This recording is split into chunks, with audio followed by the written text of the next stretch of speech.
Malgré l'extension de la trêve approuvée par les deux camps, l'armée et les forces de soutien rapide continuent de se livrer une guerre sans merci au Soudan.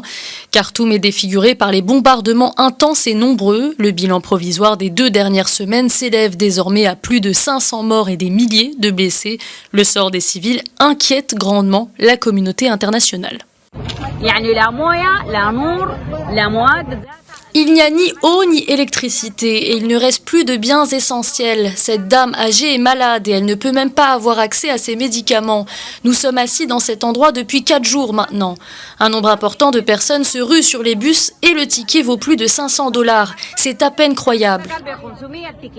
Jeudi, l'Union africaine a d'ailleurs lancé un appel aux pays voisins du Soudan, mais aussi à la communauté internationale, pour venir en aide à la population qui est prise au piège dans ce conflit meurtrier. Pour des raisons sécuritaires, l'aide humanitaire peine à être acheminée. L'économie du Soudan était déjà dans un état très préoccupant avant le conflit.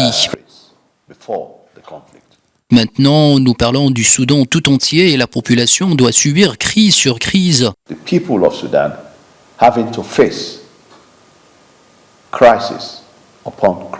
On peut dire qu'il s'agit là d'une double peine.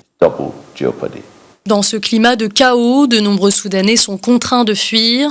Plusieurs dizaines de milliers de personnes sont déjà arrivées dans les pays frontaliers, notamment en Éthiopie et en Égypte. Les autorités égyptiennes ont déjà compté l'arrivée de plus de 14 000 Soudanais sur le territoire égyptien. L'ONU, quant à elle, chiffre sur une arrivée prochaine de près de 270 000 personnes au Tchad et au Soudan du Sud.